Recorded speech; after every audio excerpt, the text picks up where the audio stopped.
É hora da entrevista do dia com Denise Campos de Toledo. E vamos falar agora das expectativas para o governo Lula. Eu converso com Marcelo Suano, que é cientista político e também professor de Relações Internacionais. Marcelo Suano, boa noite. Boa noite, Denise. Boa noite a toda a produção da Gazeta e boa noite ao telespectador. Espero contribuir com as reflexões. Mas aí, vamos começar falando do destaque aí em termos de tramitação, que é a PEC, né? Hoje ela avançou na CCJ do Senado, com a perspectiva de ser aprovada amanhã no Senado e depois com rapidez também na Câmara, né? Está lutando contra o tempo e houve um corte no valor inicial, já se imaginava isso. Eu queria saber, em termos de negociação política, como é que você está sentindo esse ambiente? Arthur Lira prometendo, inclusive, essa tramitação rápida, só que quis o corte. Tem a questão das emendas colocadas, emendas de relator, que é uma coisa relevante para boa parte dos parlamentares, e reeleição de Lira e também de Rodrigo Pacheco. É outro lado da moeda, né? Denise, espetacular. É um cenário que... Eu vou fazer uma frase de efeito aqui, que pode causar desconforto para muita gente. Eu não tenho nenhuma pretensão de ser ofensivo, mas é da regra da política, mas em especial no Congresso Nacional. Eu tenho falado isso em vários lugares. Você tem uma certeza e uma dúvida, sempre lá. A certeza é que você vai ser traído. A dúvida é quando. Bom é aquele indivíduo que consegue vincular de uma maneira tal aqueles que o cercam, em que você adia de uma forma bem controlada a traição que virá. Por qual razão? Porque essa traição, ela diz respeito até o processo de negociação política. São poucos os indivíduos que ficam vinculados de uma forma ideológica ou apaixonada por um líder. Lá, o que se está fazendo é negociação política. Basicamente é isso. Por isso, cedo ou tarde, você vai ser traído. Por que eu estou dizendo isso? Porque parte das pessoas que imaginavam que o fato do Congresso ter apresentado uma gama de deputados e uma gama de senadores para a próxima legislatura, em que ali se dizia que é centro-direita ou direita, isso seria uma grande oposição ao novo governo se porventura fosse Sua Excelência o presidente Lula, isso não tem validade. Por qual razão? Porque aqueles que ali estavam, quando você pega um núcleo que poderia ser vinculado ao governo que agora está saindo, ou ideologicamente, por pautas quaisquer que sejam, é muito pequeno. Por que eu estou dizendo isso? Porque quando você viu o processo de eleição do presidente Lula, ele praticamente não apresentou um programa de governo. O que ele apresentou foi uma carta de intenções. E ele sempre remetia a um passado idílico, dizendo, eu fiz.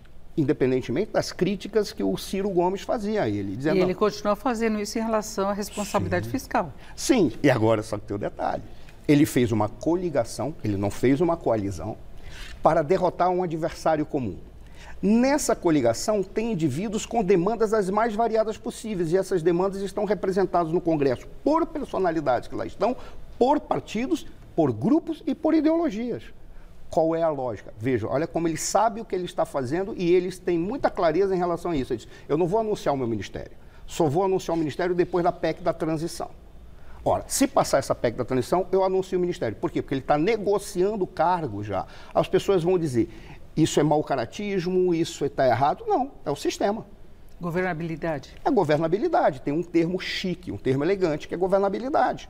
Mas é a realidade desse sistema político. Mas e quando a governabilidade leva a se concordar com a emenda do relator, por exemplo? De se abrir uma brecha no orçamento? Porque a gente vê que há articulações do Congresso, inclusive para manter esse orçamento secreto, que talvez seja menos secreto, né, que é uma grande cobrança que se faz, talvez proporcional ao tamanho das bancadas. No caso, por exemplo, do STF derrubar, que há essa possibilidade de votação também. Né? Olha, duas questões. A primeira delas é esse ativismo judicial causado pela judicialização da política. Isso não deveria acontecer, mas acontece, porque o sistema que não presta, o nosso sistema político é horrível e ele só gera as piores práticas, não estou falando de corrupção.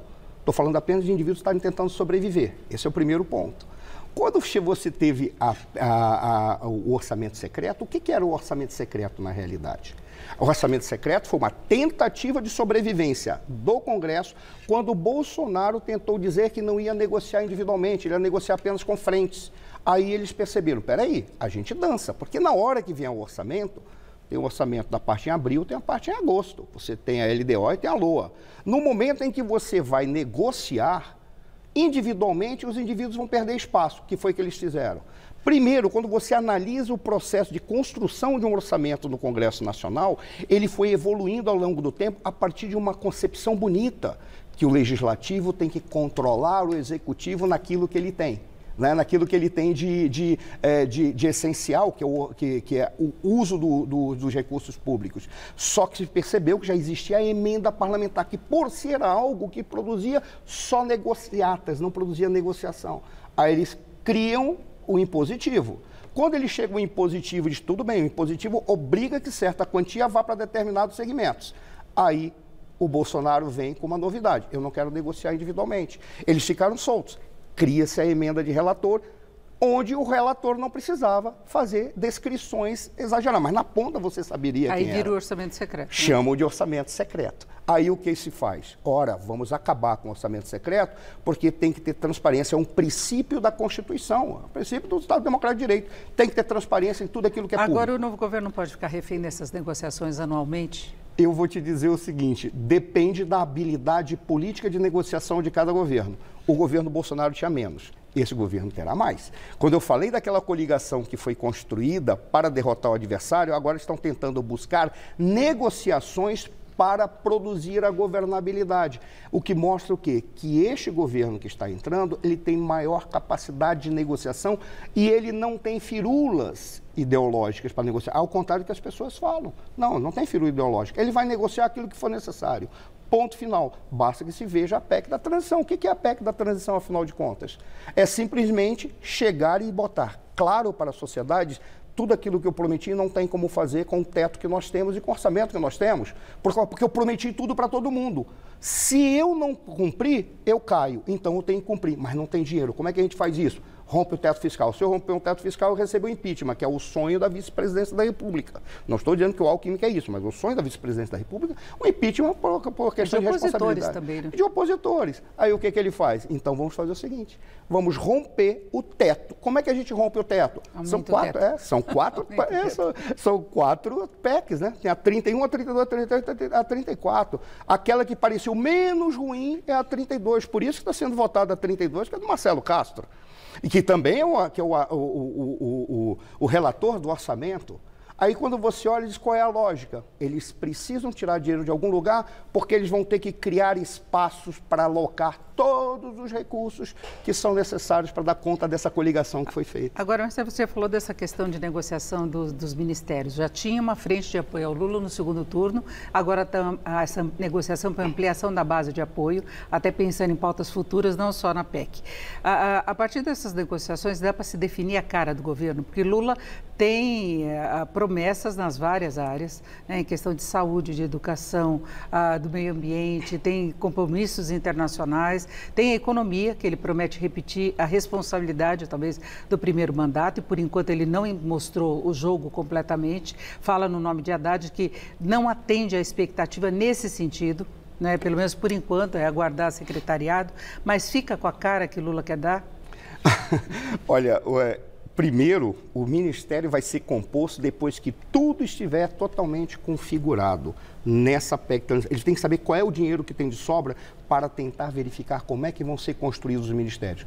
Afinal de contas, por que existem os ministérios? Porque tem que ter um programa de governo. O que o governo faz? Quando você tem um programa de governo, você diz quais são as questões essenciais, as pautas necessárias, a partir daí você diz, essa questão tem que ser resolvida por uma pessoa específica. Aí eu crio um ministério. Qual é a grande lógica? Como ele fez pacto com todo mundo, ele precisa colocar essas pessoas em vários lugares. Não à toa, alguns ministérios vão ser fragmentados em 3, porque antes eles tinham sido agrupados. Mas aí tem uma estratégia econômica também. Fazer planejamento foi muito criticado se colocar tudo num superministério da economia que deixa algumas áreas meio de lado, né? Mas a lógica é, por que existia a lógica de colocar o Ministério da Economia em um só? Porque o Ministério da Economia, ou seja, ter apenas o Ministério da Economia, ele poderia gerenciar a lógica do processo econômico sem precisar fragmentar em questões subjacentes. Por quê? Porque o que vinha na cabeça de todos é precisamos austeridade e enxugar o Estado para dar mais dinâmica para a sociedade. Qual é a lógica agora? Nós queremos que a sociedade seja inserida com maior atuação do Estado. Para isso, precisa inflar o Estado, inflar a máquina administrativa. Esse é o problema. Por isso que vem ter essa questão do Ministério da Fazenda e o Ministério do Planejamento. Repito, para que isso se dê com responsabilidade fiscal, não é? Peço a Deus. Ouvimos aqui o Marcelo Suano, que é cientista político e professor de Relações Internacionais. Mais uma vez, muito obrigado, uma boa noite. Para mim foi uma honra, muito obrigado. Poder contribuir com o teu trabalho aqui, que é maravilhoso, viu? Muito obrigado. Obrigada. Com vocês.